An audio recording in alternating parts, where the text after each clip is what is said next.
Ya, para pimpinan puja bakti yang saya hormati, Bapak, Ibu, Saudara Setama yang berbahagia, umat Wihara Dhammasuka yang berbahagia, terpujilah Sang Buddha, Namo Buddhaya. Dan sebelum lanjut, Bante mohon izin tidak membuka masker karena kurang sehat juga, ya. Ya, baik, Ibu Bapak, Saudara Setama yang berbahagia. Jadi pada kesempatan malam hari ini, sore hari ini menjelang malam, Ibu Bapak, Saudara Setama meluangkan waktunya untuk datang ke wihara melakukan puja, berbuat baik, melakukan penghormatan kepada Tiratana, Buddha, Dhamma, dan Sangha. Tentu dengan kehadiran Ibu Bapak Saudara Setama pada kesempatan sore hari menjelang malam ini tentu didasari dengan kehendak, yaitu niat. Kalau tidak punya niat, saya rasa tidak sampai pada sore hari ini di tempat ini. Karena barangkali merencanakan 2 hari, 1 hari akan datang ke wihara melakukan puja bakti pada sore hari ini. Apalagi misalnya yang mengisi puja baktinya ada seorang biku atau bhante begitu. Pasti memiliki niat yang begitu besar untuk ingin mendengarkan dhamma apa yang disampaikan. Ya, Ibu Bapak, Saudara Setamba yang berbahagia, mungkin barangkali juga sempat bertanya apa yang dikhotbahkan oleh Bante ini. Karena barangkali kalau melihat di posternya tidak ada judul temanya, ya. Ya, tapi kesempatan dan secara langsung ini Bante menyampaikan yaitu dengan tema hanya sebatas kulit dan tidak kekal. Nah, apa maksud dari hanya sebatas kulit dan tidak kekal? Ada yang tahu? Ya, untuk mengetahuinya, mari simak untuk selanjutnya. Ya, ya, Ibu Bapak, Saudara Setama yang berbahagia. Nah, tentu dari judul demikian yang Bante bawakan itu, yaitu tidak terlepas dari tubuh jasmani kita ini. Ya, kita melihat bahwasanya tubuh kita ini, ya, dari remaja, dari anak-anak, dewasa hingga tua, begitu kita melihat kulit kita ini sangat cemerlang sekali, sangat indah sekali, ya. Tetapi di balik keindahan kulit yang kita miliki ini, tentu ini sangat menjijikkan sebenarnya, Ibu Bapak Saudara Setama. Ya, sangat menjijikkan sekali. Ya, karena apa? Kita ini semasa hidup kita, selama kita hidup di alam manusia ini, kadangkala juga Bante sering melihat ya, semua manusia sibuk, ya. Sibuk dalam artian mengurus jasmaninya, mengurus tubuhnya. Tetapi di balik kecantikan, keindahan tubuhnya itu, dia tidak mengetahui begitu jijiknya jasmani kita ini. Nah, kalau kita merenungkan, kalau kita melihat begitu jijiknya jasmani tubuh kita ini, ya pasti kita akan menjadi sadar. Ya, sadar tidak begitu banyak uang keluar untuk beli kosmetik seperti halnya demikian, ya. Tidak begitu banyak uang keluar untuk membeli alat-alat untuk mempercantik tubuh. Nah, tetapi kalau Ibu Bapak Saudara Setama bisa mengetahui, merenungkan apa yang Bante sampaikan ini, barangkali nanti bisa dijadi renungkan di dalam kehidupannya. Siapa tahu nanti dengan merenungkan ini, ya, harta apapun yang Bapak Ibu miliki, ya, dapat digunakan dan tidak berpoya-poya dalam, ya, merawat jasmani, ya. Ya, kita melihat tubuh kita ini memang saat ini sehat bugar, ya, seperti itu Ibu Bapak Saudara Setama. Nah, Ibu Bapak Saudara Setama yang berbahagia, ya, seperti yang Guru Agung kita Buddha jelaskan di dalam Khuddaka Nikaya, yang lebih tepatnya mungkin Ibu Bapak Saudara Setama bisa membuka buku Parita yang membahas tentang Wijaya Sutta. Nah, di dalam khotbah Wijaya Sutta ini, Sang Buddha menjelaskan tentang tubuh jasmani ini, ya, di mana di dalam khotbah ini ada 9 lubang, ya, 9 lubang terjadi keluarnya kotoran di dalam tubuh kita ini. Nah, seperti apa lubang itu atau lubang itu yang bagaimana? Nah, seperti halnya kalau kita lihat, kita punya hidung pasti ada kotorannya. Benar tidak? Kita punya telinga ada kotorannya tidak? Ada, Ibu Bapak Saudara sedama. Kita punya rambut pasti ada kotorannya, ketombe. Ya, Ibu Bapak Saudara sedama. Lalu kita punya mata. Punya mata punya kotoran tidak? Punya, ya. Ketika kita merenungkan hal demikian, Ibu Bapak Saudara sedama, ya tentu jasmani ini tidak indah. Di balik itu ada penuh kejijikan, Ibu Bapak Saudara sedama. Bahkan juga di dalam Wijaya Sutta itu, Guru Agung Buddha kita juga menjelaskan, ya, ketika jasmani ini sudah tidak ada dayanya, sudah ibaratnya kita katakan sudah meninggal, sudah tidak punya kesadaran.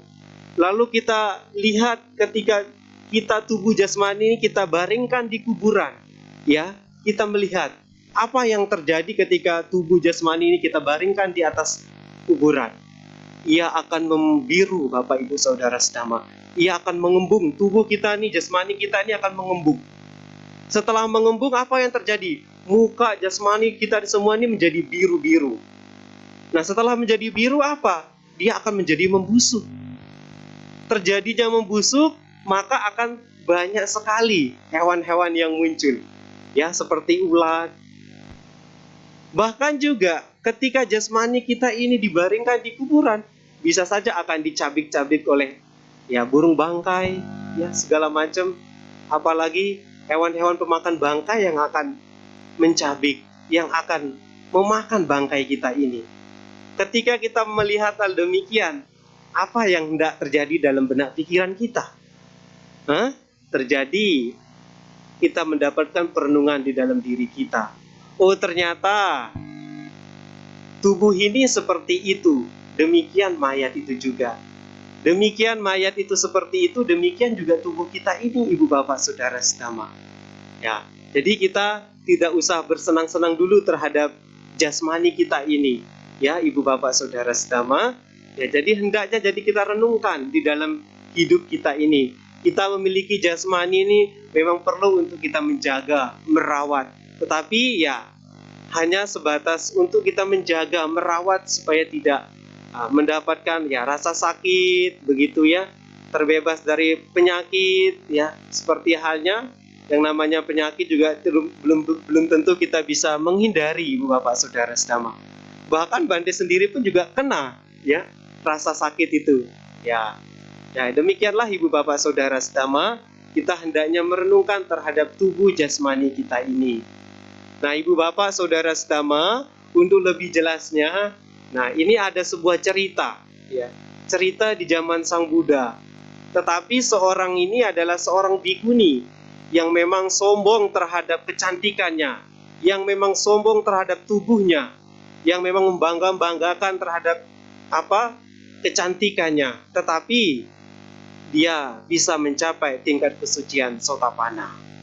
Nah, Ibu Bapak Saudara sedama yang berbahagia, nah pada zamannya Sang Buddha, ya, pada zaman Sang Buddha ada sebuah cerita, yaitu cerita ini berasal dari seorang bikuni yang bernama Abhirupananda. Ya, Abhirupananda ini kenapa diberikan nama sebagai Abhirupananda? Ada yang tahu? Ya, diberikan nama Abhirupananda ini adalah karena ia memiliki kecantikan, ya, memiliki kecantikan, yang dimana nama aslinya dari sebelum dia menjadi biku adalah Nanda, ya, yang artinya Nanda ini adalah ia yang disenangi dengan kecantikan, Ibu Bapak Saudara sedama. Nah, Bikuni Abirupananda ini juga berasal dari tempatnya Sang Buddha. Di mana tempatnya Sang Buddha? Kapilavastu, ya, di India. Nah, sama juga dengan Bikuni Rupananda ini. Beliau juga berasal dari Kapilavastu. Nah, Bikuni Abirupananda ini juga merupakan keluarga kesatria, ya, sama juga dengan Sang Buddha.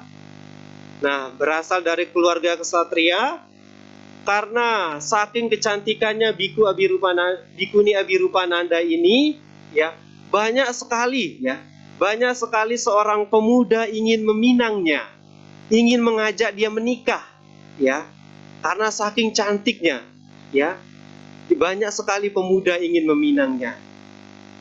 Nah, pada sewaktu-waktu ibu bapak saudara sedama, nah, orang tua dari Bikuni Abirupananda ini, ya, memberikan kesempatan kepada Bikuni Abirupananda untuk memilih pemuda-pemuda yang mana yang dia disukai. Nah, tentu karena memiliki kesempatan, Bikuni Abirupananda ini ya pasti akan memilih pemuda yang ia sukai, ya. Tetapi ibu bapak saudara sedama, sebelum ia menikah, pemuda yang ia sukai oleh Bikuni Abirupananda ini meninggal, ya. Ia meninggal. Nah, karena pemuda ini meninggal, apa yang terjadi pada Bikuni Abirupananda?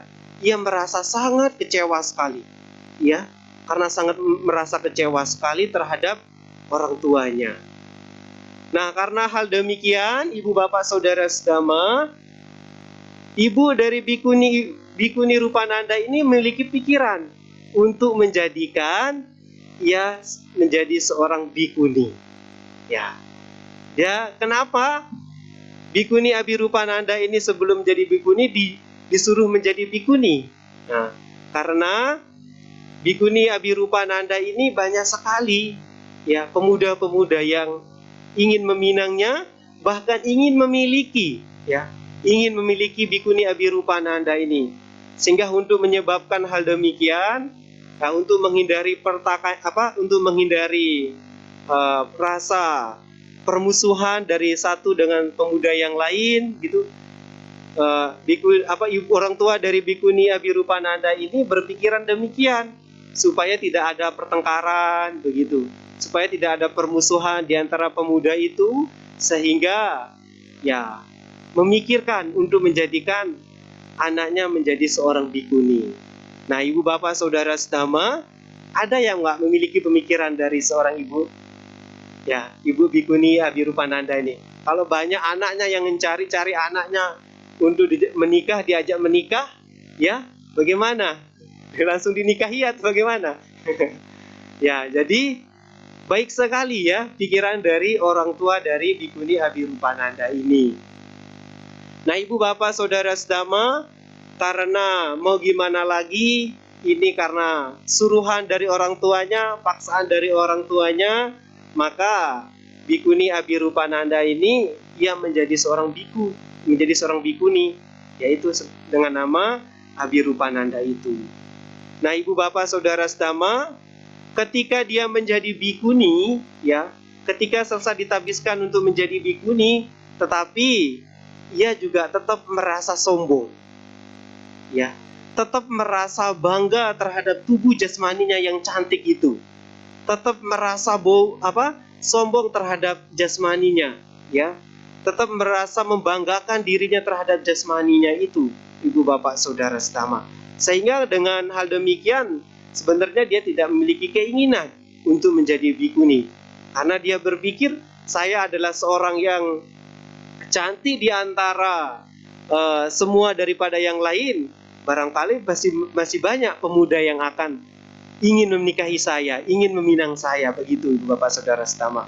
Tetapi ya mau gimana lagi, karena itu adalah paksaan dari orang tuanya, akhir dia mau menjadi bikuni, tetapi bukan dari niatnya sendiri. Nah, ibu bapak saudara sedama, karena memiliki kesombongannya ini, memiliki keangkuhannya ini terhadap kecantikannya, dia tidak mau bertemu dengan Sang Buddha, ya.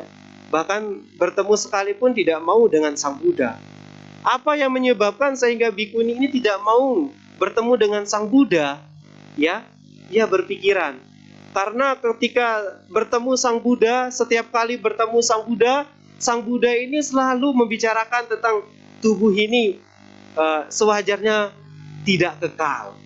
Ya, tubuh ini adalah sarang penyakit.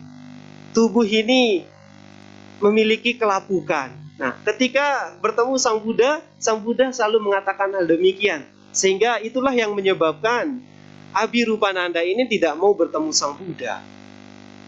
Nah, Ibu Bapak Saudara Sedama, ya. Nah, kemudian Sang Buddha melihat dengan batinnya, kemampuannya, ternyata bikuni Abhirupananda ini memiliki memiliki kekuatan batin yang segera matang, ya, yang untuk bisa segera tercerahkan.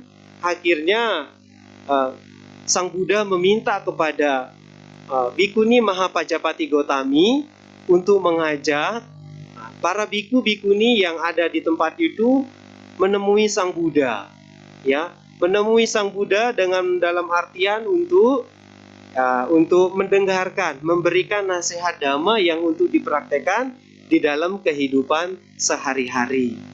Ya, Ibu Bapak Saudara Sedama, nah ketika tiba waktunya untuk bertemu Sang Buddha, bikuni Abhirupananda ini juga tidak mau, ya. Bahkan dia menyuruh biku-bikuni yang lain untuk mewakilinya. Nah, tetapi Sang Buddha mengatakan tidak bisa, ya. Harus diri sendiri yang akan datang menemui Sang Buddha untuk mendengarkan nasihat dhamma, bukan orang lain, kata Sang Buddha. Hingga karena hal demikian, mau gimana lagi, ya, bikuni Abhirupananda menemui Sang Buddha. Nah, Ibu Bapak Saudara Sedama, apa yang terjadi ketika bikuni Abhirupananda ini menemui Sang Buddha? Ternyata datang Kuihara menemui Sang Buddha, melihat di samping kiri, samping kanannya Sang Buddha ini ada sesosok gadis, ya, sesosok gadis yang begitu cantik, Ibu Bapak Saudara Sedama, sedang mengipasi Sang Buddha. Lantas di sana dia berpikir, Abhirupananda ini, ternyata ada juga yang lebih cantik dari saya, ya. Nah, Ibu Bapak Saudara Sedama, seorang gadis yang begitu cantik yang ada di samping Sang Buddha ini, ternyata seorang gadis ini diciptakan oleh Sang Buddha itu sendiri dengan kemampuan batinnya. Nah, beliau menciptakan seorang gadis dengan berusia 16 tahun. Ya, dengan berusia 16 tahun di sampingnya, ya. Nah, yang bisa melihat seorang gadis ini adalah hanya Sang Buddha dan bikuni Abhirupananda. Yang lain tidak bisa melihat seorang gadis itu, ya. Nah, lalu bikuni Abhirupananda ini melihat seorang gadis ini, lalu di sana dia sadar, berpikir, ya, ia mengibaratkan dirinya ini seperti burung gagak yang tua. Kemudian seorang gadis itu diibaratkan seperti beliau memberikan umpamaan seperti burung angsa yang putih, Ibu Bapak Saudara Sedama. Nah, karena dengan kemampuan batinnya Sang Buddha menciptakan seorang gadis yang awalnya itu begitu cantik jelita. Nah, karena kemampuan batinnya beliau, ya, beliau lalu membuat seorang gadis yang cantik umur 16 tahun itu menjadi tua, ya. Lambat-lambat sedikit menjadi tua, kemudian jasmani kulitnya ini sudah mengkeriput, ya, Ibu Bapak Saudara Sedama. Kemudian setelah mengkeriput, ia mati. Kemudian setelah mati, ia menjadi membusuk. Nah, itu yang dilihat oleh bikuni Abhirupa, sesosok gadis yang diciptakan oleh Sang Buddha itu. Kemudian ia sadar, Ibu Bapak Saudara Sedama. Sadarnya kenapa? Oh, ternyata tubuh ini tidak selamanya indah di dalam diri kita ini, ya. Tidak selamanya cantik di dalam diri kita ini. Nah, hingga akhirnya apa? Ia menjadi sadar bahwa kesombongannya menjadi tidak ada, ya. Dia tidak bisa membangga-banggakan kecantikannya lagi terhadap tubuhnya. Ya Ibu Bapak Saudara sedama, hingga akhirnya apa yang terjadi pada Bikuni Abirupananda ini, ya melalui khotbahnya Sang Buddha itu yang menjadi sadar. Yang menjadi sadar bahwa tubuh ini tidak kekal, akan selalu berubah-ubah Ibu Bapak Saudara sedama. Ya, sehingga akhir dari cerita itu apa yang terjadi? Sang Buddha lalu memberikan khotbah kepada Bikuni Abirupananda, yaitu khotbahnya adalah ketidakkekalaan, ketidakpuasan, dan tanpa diri, anatta. Nah, setelah menjelaskan, memberikan khotbah melalui 3 hal ini, lalu Bikuni Abirupananda mencapai tingkat kesucian Sotapanna. Ya, Ibu Bapak Saudara sedama. Nah, oleh karena itu Ibu Bapak dari cerita ini kita bisa mengambil hikmahnya, memetik apa yang terjadi di dalam cerita itu. Nah, akhirnya ya kita bisa mengambil hikmahnya itu adalah bahwasannya kita memiliki tubuh yang indah, tubuh yang cantik, tubuh yang kulit yang indah dilihat, itu hanya sekedar ada di kulit kita. Dan itu tidak kekal, Ibu Bapak Saudara sedama. Bahkan di dalam kulit itu, di balik kulit yang indah itu, di balik kecantikan itu, ternyata ada sesuatu yang menjijikkan, Ibu Bapak Saudara sedama. Nah, oleh karena itulah Guru Agung kita Buddha Gotama menjelaskan anicca, ya, ketidakkekalaan terhadap Abirupananda itu.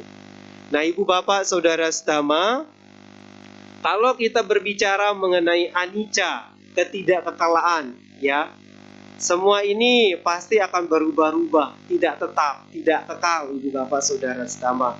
Seperti yang telah digambarkan, ya, dari lahir, ya, kita masih bayi, kemudian remaja, kemudian dewasa, tua, selesai tua hingga mati, itu namanya perubahan, anicca, ketidakkekalaan.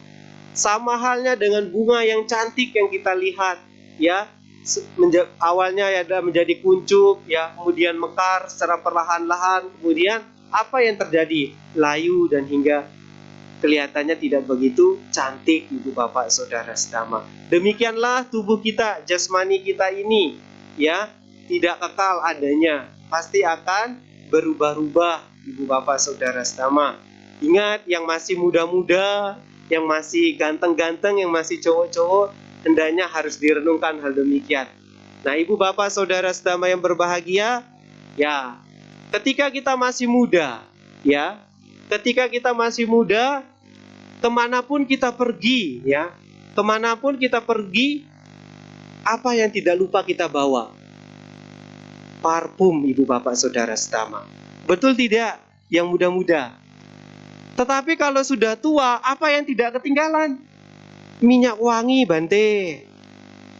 Jadi nggak ada harumnya lagi. Yang harumnya adalah minyak wangi. Ya, Ibu Bapak Saudara sedama. Nah, oleh karena itulah, ya, jadi saatnya ini perlu kita merenungkan di dalam diri kita. Ya, ketika kita masih muda, ya, masih remaja, masih sehat, ya, hendaknya menjaga tubuh ini, merawat tubuh ini dengan yang sederhana mungkin, ya, yang bisa menarik, indah dilihat oleh seseorang. Tetapi ada kala orang mengatakan, memang keindahan, kecantikan yang dimiliki oleh seseorang itu indah memang untuk dipandang. Tetapi kadangkala di samping keindahan, kecantikan kita dipandang oleh seseorang, kita juga tidak remeh terhadap perilaku, tindakan kita. Ya, kalau kita kalau kita indah terhadap tubuh jasmani kita ini, tetapi kalau tidak indah dalam tindakan, perbuatan, dan jasmani kita, maka seseorang juga menganggap keindahan dan kecantikan kita itu hanya sebatas penglihatan saja, Ibu Bapak Saudara sedama. Tetapi kalau dia indah dalam tindakan, ucapan, perbuatan, dan jasmani, ia akan dikenang oleh seseorang, dan bahkan dia akan mudah untuk selalu berteman, bersahabat, berkalyanamita, Ibu Bapak Saudara sedama.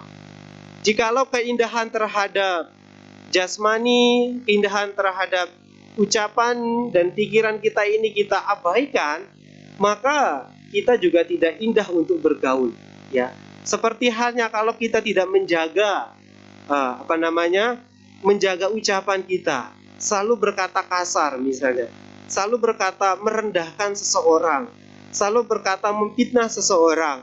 Apa ketika kita bergaul, apa ketika kita bersahabat, akan mudah, akan disukai dengan teman-teman kita, sahabat kita. Tidak, ibu bapak saudara sedama. Maka oleh karena itulah harus seimbang, indah jasmaninya juga indah dalam tindakan, ucapan, dan perbuatannya. Ibu bapak saudara sedama, nah mengenai ketidakkekalan atau anicca ini, ya semua ini juga sudah diatur oleh alam semesta kita ini, ya hukum alam itu sendiri. Ya ibu bapak saudara sedama, nah namanya kehidupan ini yang tidak pasti ya. Kita hidupnya tidak pasti, dan yang kematian itu adalah yang pasti. Nah, oleh kita untuk menghadapi namanya kematian itu ya harus kita siapkan diri. Jangan hanya untuk mempersiapkan sibuk terhadap jasmani kita, ya. Jangan hanya sibuk untuk merawat kecantikan kita di dalam kehidupan sehari-hari, ya. Kalau nggak kemana-mana, kalau nggak sisiran, nggak ganteng kelihatannya Bante. Kalau nggak kemana-mana, nggak pakai lipstik, nggak cantik kelihatannya Bante, ya seperti itu. Ya, tetapi hal demikian harus kita sadari ibu bapak saudara sedama. Kita sadari di balik kecantikan, di balik kegantengan kita ini ada sesuatu yang menjijikkan. Ya, ada sesuatu yang menjijikkan. Seperti yang saya katakan di awal di dalam mengutip Dhammapada tadi, ya, tubuh kita ini hanya terbuat dari tulang-tulang, ya, kemudian dibungkus oleh daging dan darah. Kita kelihatan gemuk, kelihatan langsing itu karena ada daging dan ada darah kita. Kalau tidak ada hal demikian, ya maka hanya tulang belulang yang ada dalam diri kita, ya, hanya tengkorak, ya, di dalam jasmani kita ini. Nah, ketika terjadi hal demikian, seseorang menjadi sombong, menjadi iri hati, ibu bapak saudara sedama. Nah, pada kesempatan hari ini, barangkali ini yang saya sampaikan mengenai khotbah Sang Buddha mengenai hanya sebatas kulit dan tidak kekal ini, ibu bapak saudara sedama, ya, sebagai akhir saya menarik ke sebuah penjelasan, yaitu seperti apa yang terjadi pada Bhikkhuni Abhirupananda ini, ya semoga juga terjadi pada diri kita. Dengan artian, ya semoga kita hendaknya merenungkan terhadap asubha, ya, merenungkan terhadap asubha dan merenungkan terhadap ketidakkekalan terhadap dalam diri kita ini untuk melenyapkan kekotoran-kekotoran batin yang ada di dalam diri kita ini.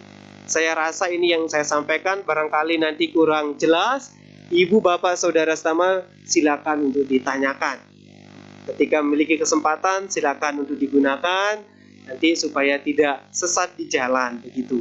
Saya rasa demikian. Akhir kata, terpujilah Sang Buddha. Namo Buddhaya.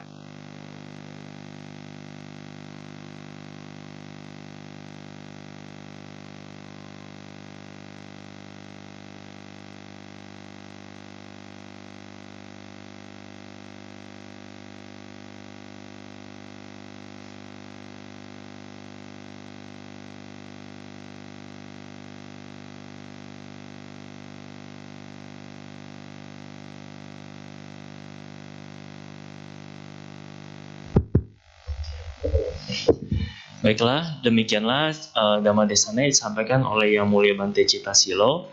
Bante membuka kesempatan untuk bertanya dalam sesi tanya jawab. Jadi bagi Bapak Ibu yang memiliki pertanyaan, kami mempersilakan dengan dua metode. Yang pertama yakni secara lisan ataupun langsung. Jadi nanti kita sebelum bertanya ada bernyanyi dulu. Jadi nanti ketika setelah saya bernyanyi, nanti ketika Bapak Ibu ada pertanyaan secara lisan, bisa mengajukan secara langsung ya. Jadi angkat tangan saja, nanti akan dipersilakan ke depan dan bertanya langsung kepada Bante. Lalu metode kedua adalah dengan menulis di secari kertas. Biasanya ada di depan kursi Bapak Ibu semua, ada kertas dan juga tulis. Jika tidak ada dan ingin bertanya menulis secara tertulis, bisa minta ke saya, nanti saya akan keliling pada saat penyanyi nanti. Jadi baiklah, sambil Bapak Ibu menyiapkan pertanyaan, mari kita buka kembali buku tuntunan kebaktian kita nyanyikan sebuah lagu bersama-sama. Pada petugas dipersilakan.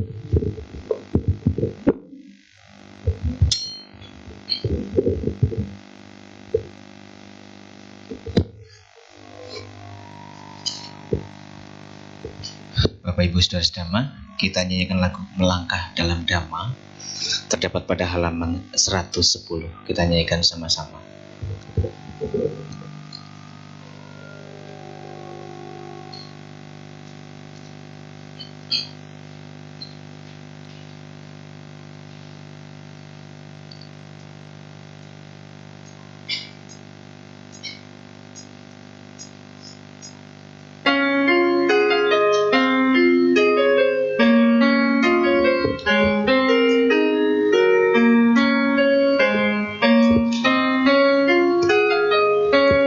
Sudahkah menjadi umat sejati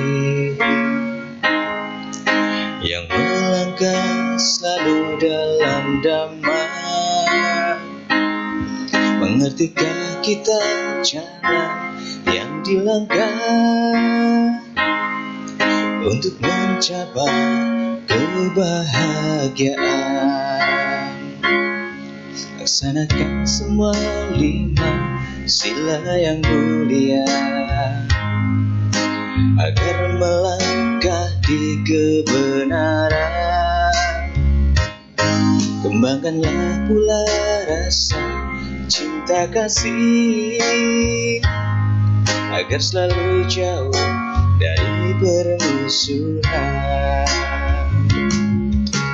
Kikislah semua loba dosa dan moha, tingkatkan kebijaksanaan diri. Satukan tekad untuk menjalankan dhamma suci yang mulia. Yakinlah selalu pada Buddha Dhamma. Kasihi semua manusia di dunia, hari-hari pastikan bahagia. Mari kita ulang kembali dari bait kedua.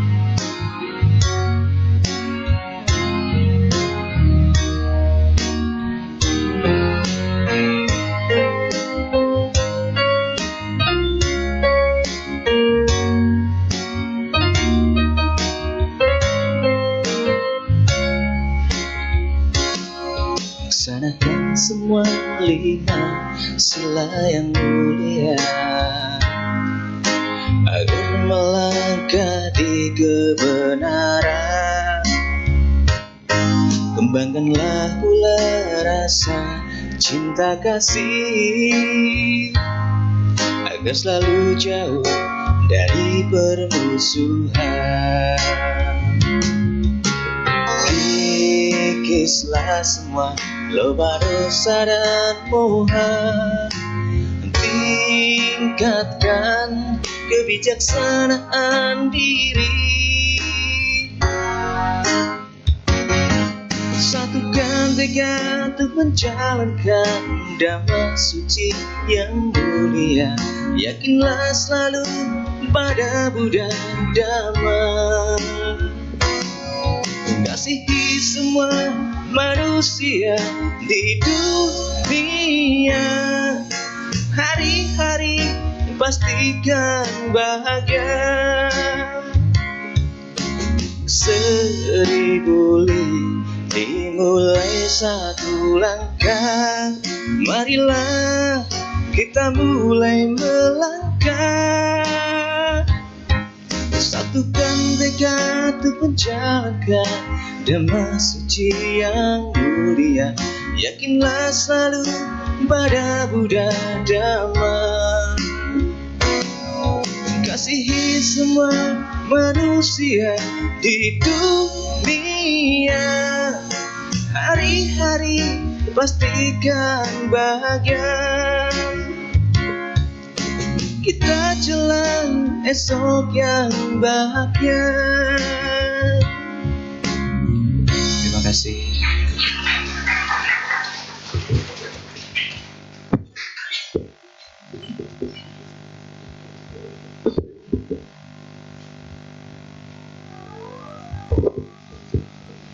Baiklah, kini kita masuk ke sesi tanya jawab. Kami persilakan Bapak Ibu, apakah ada yang ingin bertanya secara langsung terlebih dahulu? Ya, silakan Bapak.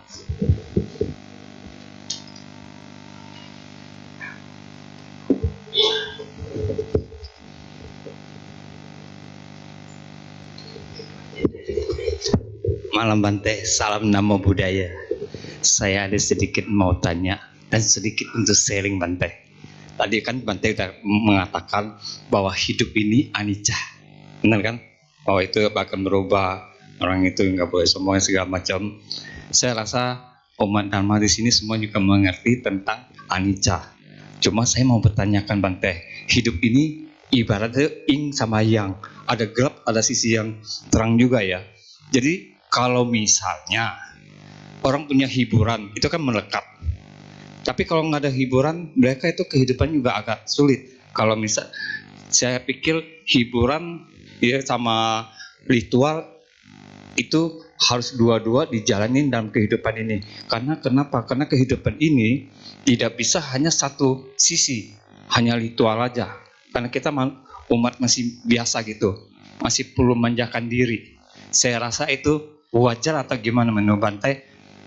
Makasih Bante.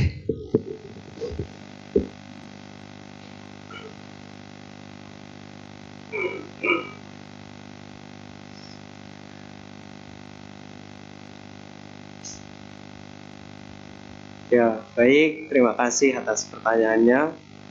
Apakah di dalam kehidupan ini wajar atau tidak ketika kita menjalankan hiburan? Begitu ya? Hiburan ya? Ya, Ibu Bapak Saudara Sedama, tapi kita melihat sifat dari hiburan ini apa? Apakah hanya sekedar berpoya-poya, menghabiskan harta, bermain wanita, atau bermabuk-mabukan? Betul tidak? Nah, ketika hal ini di dalam hiburan ini kita berpoya-poya, bermain, bermabuk-mabukan, bermain wanita, apa segala minum-minuman segala macam, maka inilah yang menyebabkan penderitaan, munculnya suatu penderitaan di dalam diri kita. Ya. Ketika munculnya ini, maka inilah yang namanya kehidupan tidak pasti. Ya. Karena apa? Dia hidup hanya sekedar hidup, tidak memanfaatkan hidup. Ya. Kalau kita berpikir hanya hidup sekedar hidup, semua orang bisa hidup. Ya, semua makhluk bisa hidup. Tetapi ada nggak orang hidup memuliakan hidup itu?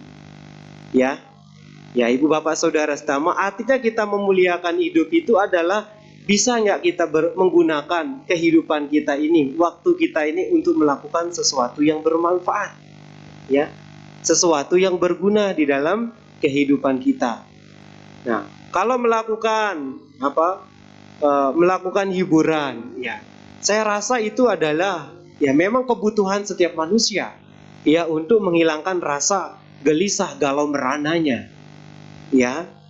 Nah, tetapi di dalam melakukan atau menghadiri hiburan tersebut, ya bisa-bisa saja kita datang. Ya, tetapi di sana apa kita datang hanya sekedar melihat atau datang kita menghabiskan harta kekayaan kita?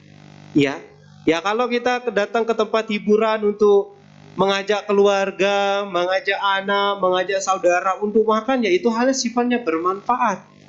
Tetapi kalau kita datang ke tempat hiburan untuk berpoya-poya, bermain wanita, berjudi dan segala macam, itulah yang menyebabkan kerugian di dalam diri kita. Kita tidak memuliakan kehidupan kita, Ibu Bapak Saudara Sedama. Ya, jadi hal demikian bagi Ibu Bapak Saudara Sedama, pergi ke tempat hiburan ya hal yang wajar saja. Ya, memang itu kebutuhan hidupnya Bapak Ibu. Ya, tetapi di dalam mendatangi tempat hiburan itu kan ada seginya, positif dan negatifnya, ada segi terang dan gelapnya ya seperti dikatakan tadi.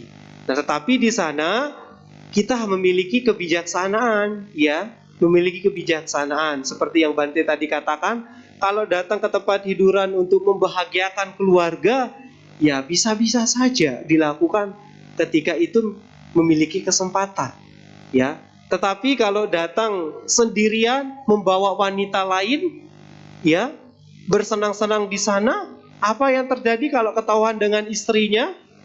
Hah? Dicerain nggak?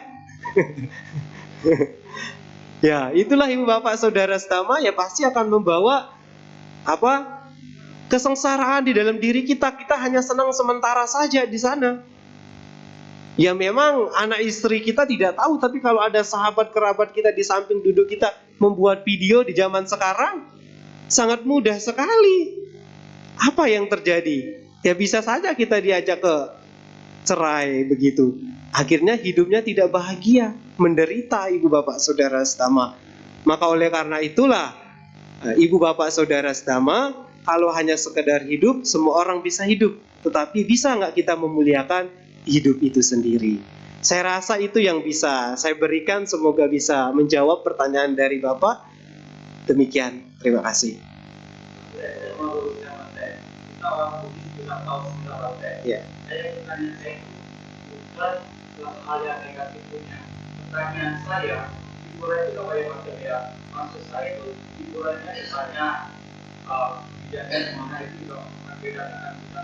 Kalau kita bagaimana itu menikmati itu kehidupan itu, maksud saya itu melekat itu ya. Jadi kan kalau kita mengenai ini, akhirnya saya rasakan kalau itu dipraktekkan kalau jadi orang pantai, dia masih ritual terus, dia nggak boleh menikmati kehidupan jalan-jalan kemana-mana dari pemandangan apa-apa, maksudnya begitu. Ya baik, sama-sama. Ya memang kalau pergi hiburan keluar kemanapun, ya itu memang wajar-wajar saja begitu. Tetapi ya apakah menimbulkan sebuah kemelekatan di sana? Ya kalau perpergiannya sehari-hari terus-terusan, ya akan menimbulkan kemelekatan di dalam diri kita. Tidak ingat dengan ritual, tidak ingat dengan kebaikan lagi. Ya hal demikian bisa kita imbangi begitu, bisa kita imbangi. Ya mungkin sebulan sekali, bisa 1 kali ke Lombok, ke sirkuit Mandalika juga bisa. Ya atau kemanapun juga bisa, ke luar negeri juga bisa sekali-sekali. Nah begitu, demikian. Saya rasa itu adalah wajar-wajar saja. Ya. Demikian ya Pak. Ya, terima kasih atas pertanyaan Pak. Terima kasih Bante atas jawabannya. Selanjutnya, apakah ada Bapak Ibu yang ingin bertanya secara langsung lagi? Silakan angkat tangan saja. Belum ada. Di sini sudah ada beberapa pertanyaan tertulis yang masuk. Saya izin bacakan ya Bante. Yang pertama, Namo Buddhaya Bante, selamat malam. Bante, saya mau tanya, apabila seseorang sudah menjadi bikuni, namun dia masih ada rasa sombong dalam dirinya, karma apa yang bisa didapatkan bikuni tersebut? Terima kasih Bante, Namo Buddhaya. Ya baik. Terima kasih atas pertanyaannya. Jika seseorang menjadi bikuni dan memiliki kesombongan terhadap kecantikannya, karma apa yang dimiliki, yang didapatkan, begitu ya?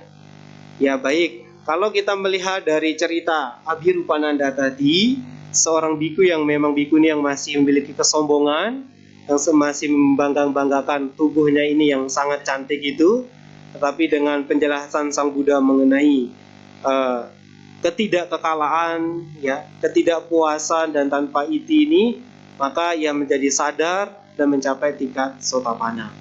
Nah, ibu bapak saudara sedama, nah ketika seorang bikuni yang masih memiliki kesombongan, ya, masih membanggakan kecantikannya, tetapi dia belum sadar terhadap tubuh hal demikian, ya ketika meninggal, apa yang terjadi?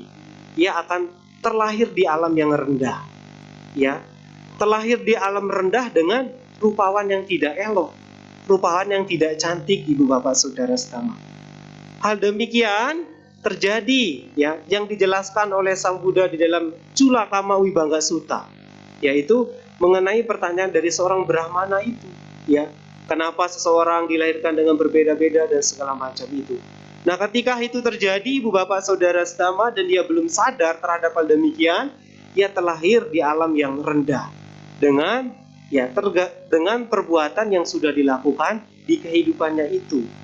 Ya, seperti hanya kalau orang-orang sering marah-marah, ya, sering marah-marah di kehidupan saat ini, ya, sebagai dampak, akibatnya apa?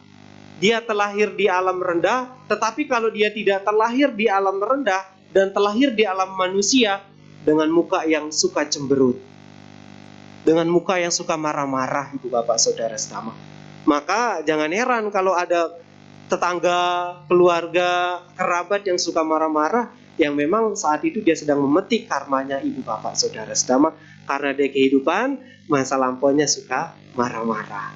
Nah demikian ibu bapak saudara sedama, ketika kita masih menyombongkan tubuh jasmani kita ini, kita belum sadar terhadap tubuh jasmani kita ini, ya seperti demikian akan terlahir di alam rendah dengan ya rupawan yang tidak elok. Ya begitu.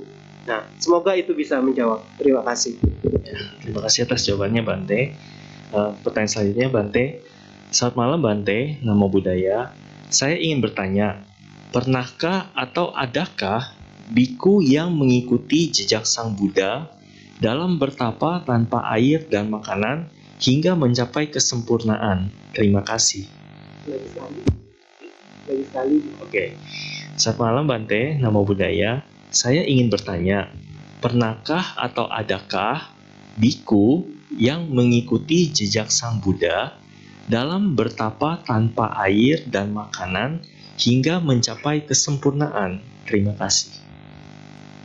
Adakah murid Sang Buddha atau biku di zaman Sang Buddha yang bertapa tanpa makan, tanpa minum, begitu ya?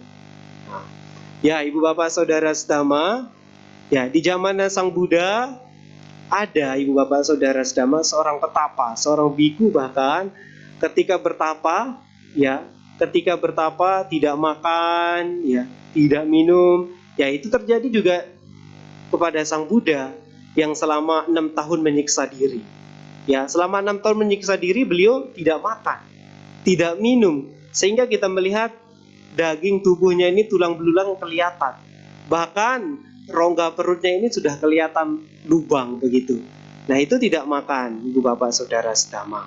Nah, ada juga murid-muridnya beliau, ya pada waktu itu ketika beliau menyiksa diri selama 6 tahun itu, ya memang murid-muridnya ini selalu mengikuti, ya selalu mengikuti guru agung kita Buddha Gotama ini, ya tidak makan juga tidak begitu, ya ketika minum juga tidak. Ketika guru agung kita Buddha Gotama ini bangkit dari 6 tahun menyiksa diri itu, ada seorang pemuda yang memberikan makanan, ya memberikan makanan kepada Sang Buddha, yaitu susu kambing, ya. Nah, akhirnya ia melihat demikian, murid-muridnya ini tidak percaya dengan Sang Buddha lagi.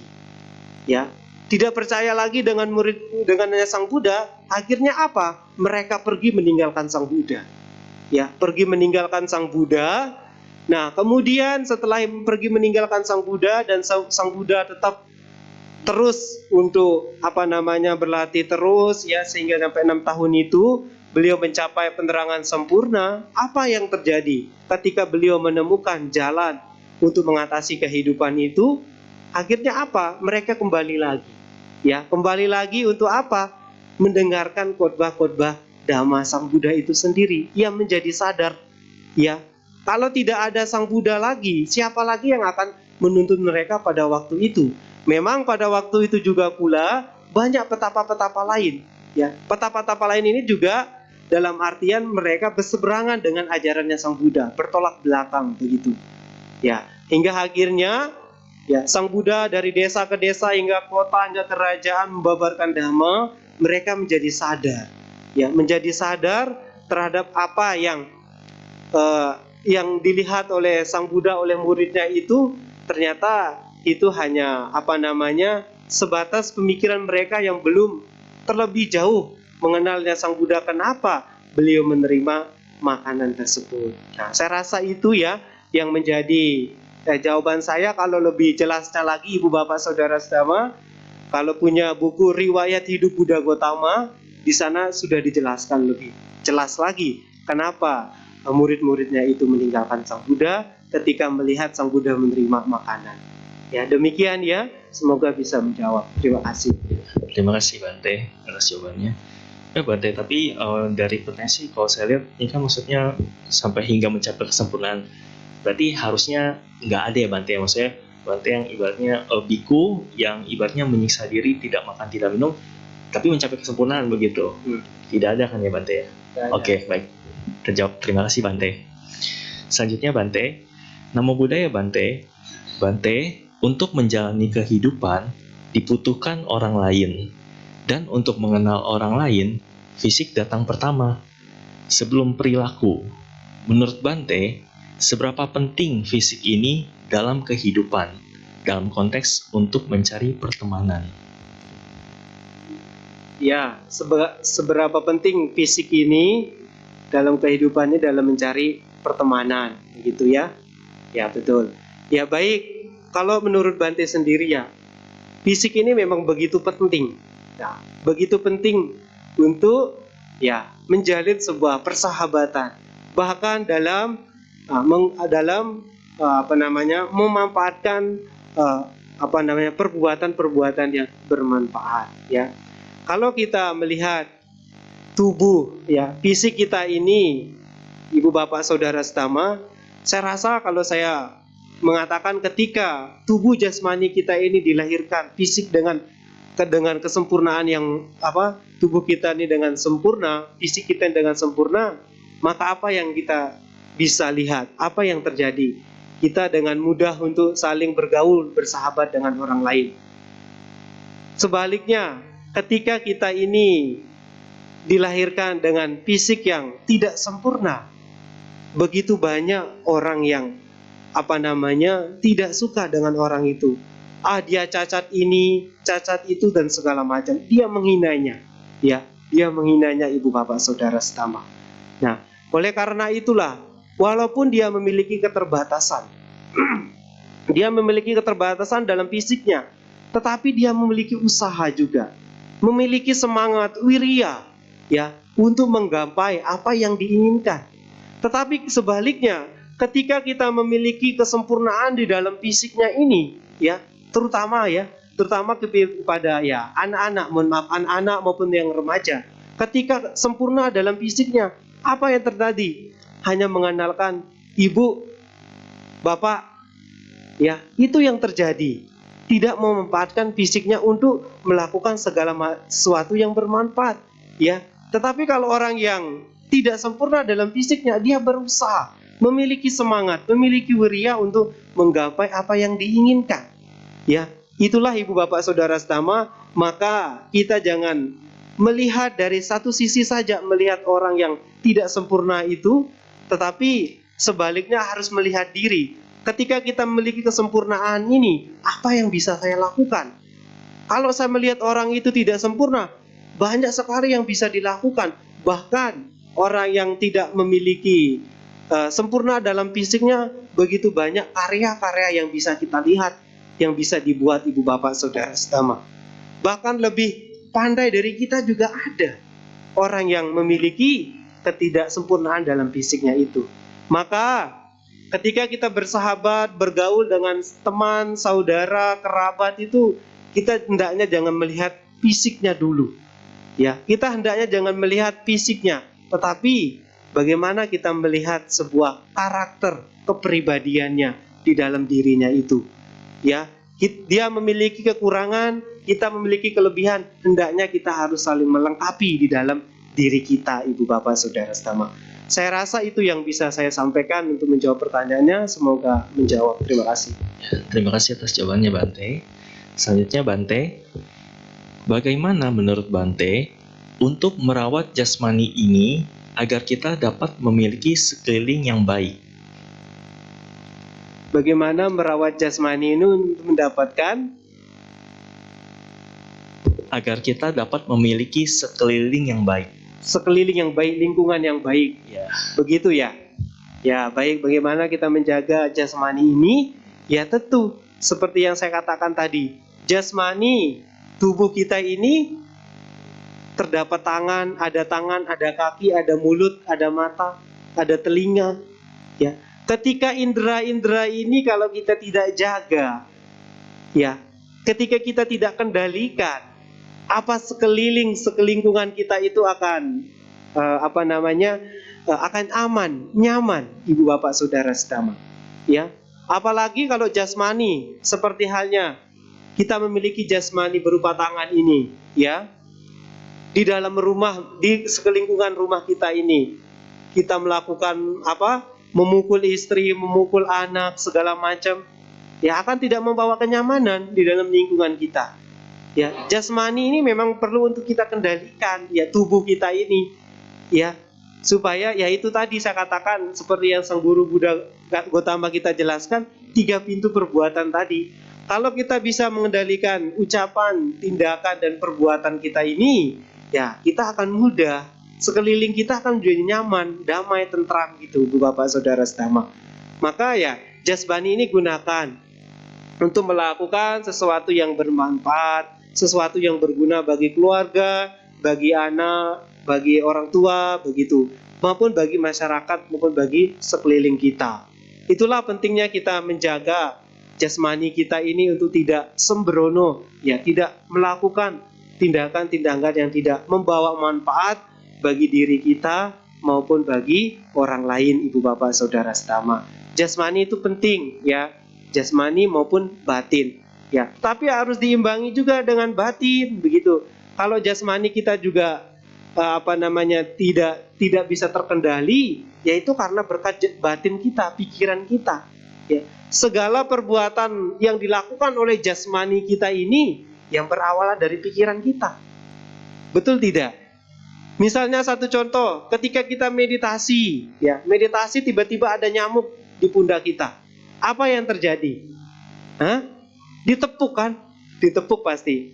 Nah, Ibu Bapak Saudara sedama, kalau tidak ada pikiran, kalau tidak ada batin kita yang merintah tangan kita untuk menepuk nyamuk tersebut, tidak akan terjadi. Karena itu adalah istilahnya pikiran kita ini diperbudak. Ya, jasmani kita ini diperbudak oleh pikiran kita. Ya. Maka segala sesuatu perbuatan yang kita lakukan melalui jasmani, melalui mulut, ya, melalui tangan itu terjadi melalui pikiran. Ya, pikiran kita ini maka perlu kita kendalikan, samwara. Ya, samwara. Nah, seperti halnya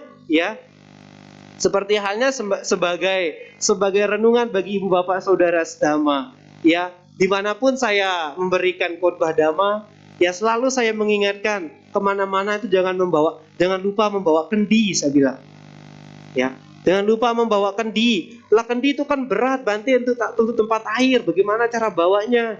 Jangan salah, kendi itu adalah kendalikan diri, ya, kendi itu adalah kendalikan diri, jangan salah mengartikan, ya. Nah, kendi ini tidak hanya air saja isinya untuk menampung air saja, tetapi di dalam kendi ini kemanapun harus membawa jamu, jati, jaran. Jamu itu apa? Jaga mulut, ya. Kemudian jati itu apa? Jaga tindakan. Jaran apa? Jaga pikiran. Nah, itulah kendi, kendalikan diri, Ibu Bapak Saudara sedama. Kendalikan jasmani kita ini, kendalikan pikiran kita ini kemanapun kita pergi. Jangan lupa membawa kendi, jamu, jati, jaran. Itu terus yang saya berpesan kepada terutama umat Buddhis, umat Buddha kita. Kemanapun berpergian jangan lupa membawa kendi. Kendalikan diri kemanapun. Karena apa? Ketika kita bisa kendalikan diri kita ini, ya itu tadi, kita akan mudah untuk bertindak, mudah untuk tidak melakukan sesuatu yang tidak bermanfaat, begitu, Ibu Bapak Saudara sedama. Saya rasa itu yang saya berikan atas pertanyaannya. Terima kasih. Ya, terima kasih atas jawabannya, Bante. Pertanyaan terakhir, Bante. Namo Buddhaya, maaf mau tanya, Bante, doa atau parita untuk orang yang meninggal itu apa? Doa atau parita untuk orang meninggal, ya, meninggalnya 7 hari, 49 hari, 100 hari apa 1 tahun? Bagaimana itu? 3 tahun, ya. Kalau punya parita biru, ya, yang biasa kita gunakan itu, ya, biasanya ketika parita itu hanya parita kematian sama dengan patidhana. Nah, kalau parita kematian malam kembang itu berbeda, kalau kematian 3 tahun itu termasuk ke patidana. Nah, patidana. Nah, paritanya apa? Ya, bisa diawali dengan wandana. Wandana itu apa? Namo tassa. Lalu ti sarana itu apa? Budang sarana gacami. Lalu Buddha Nusati, Dhamma Nusati, Sangha Nusati, Saca Kirya Gata bisa ditambahkan, atau Karania Meta Parita bisa ditambahkan. Lalu setelah itu adalah Pabato Pamagata. Setelah Pabato Pamagata, ya bisa Dhamma Niyama Sutta dan Anicca Wata Sangkara. Hafal nggak?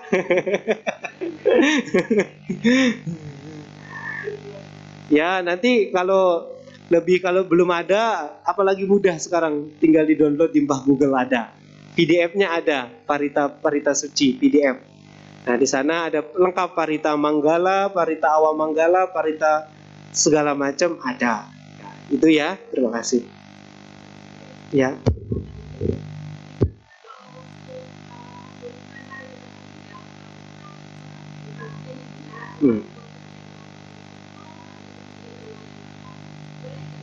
Ya, boleh.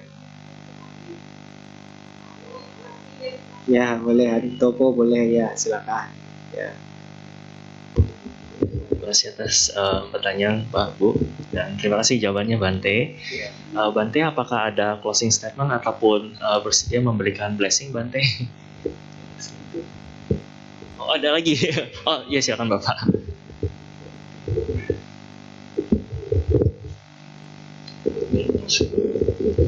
Malam Bante, Ya. Namo Buddhaya. Bante, saya mau nanya. Jikalau kita suka minum tapi nggak suka mabok, nah, cuman sekedar doang iseng buat ngangetin badan Bante, saudara cari hiburan, nah, apa itu salah? Suka jogging, joget-joget gitu. cuman nggak sampai mabok, nggak lupa diri gitu Bang. Nah, cuman itu aja Bang. Cuma tanya itu salah apa kagak? Kita kan cuma selingan doang Bang. Paling berapa jam doang udah. Ya, sekedar buat ngangetin badan Bang. Terima kasih Bang. Ya.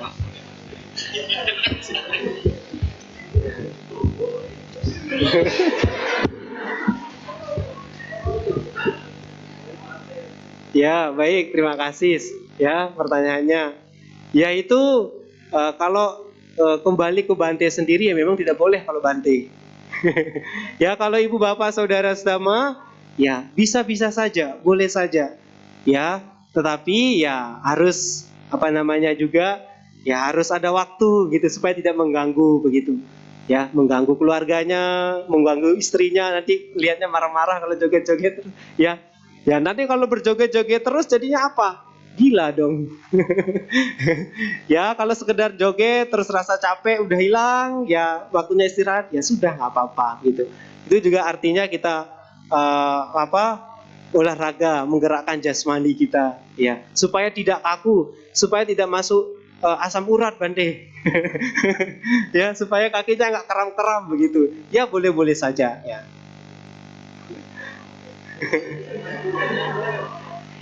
Ya, silakan.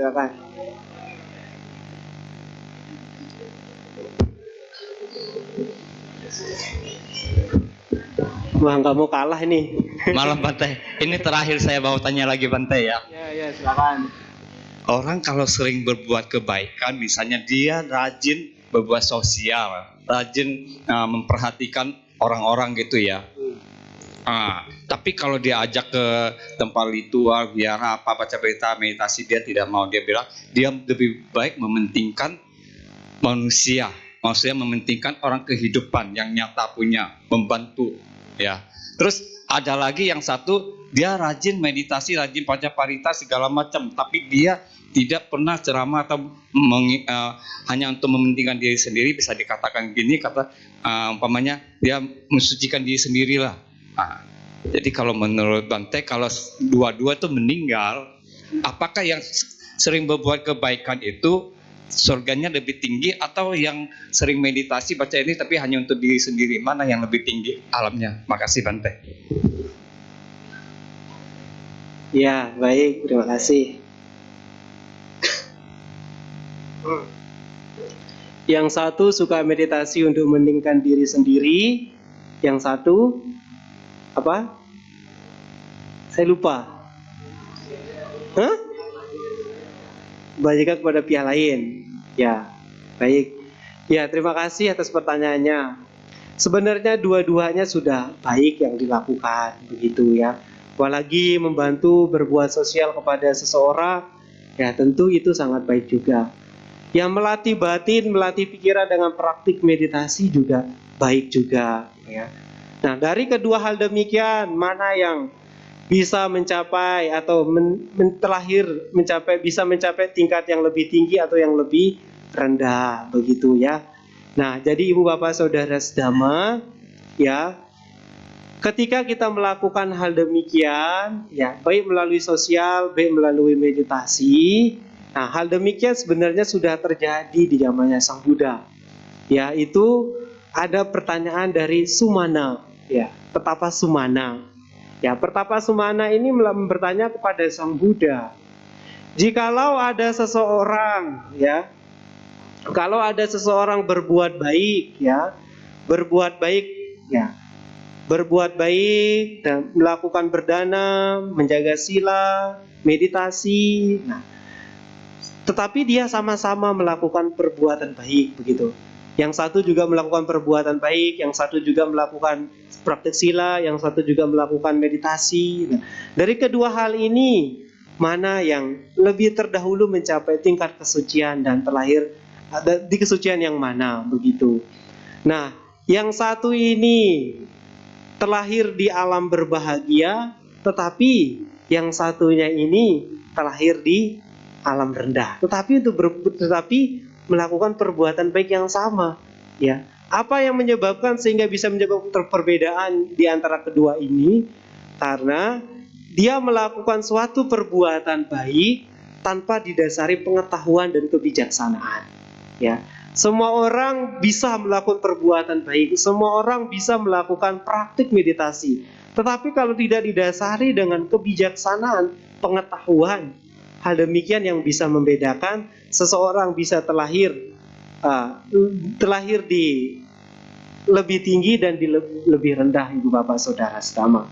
Ya, itulah yang menyebabkan membedakan seseorang, ya. Maka ketika kita melakukan perbuatan baik, merawat sila, menjaga sila, praktik meditasi, atas dasar pengetahuan itu kita melakukan meditasi. Karena melakukan meditasi adalah salah satu untuk melenyapkan kotoran batin di dalam diri saya. Saya melakukan meditasi bukan untuk mencari gaib, untuk mencari kekuatan, ya, tidak.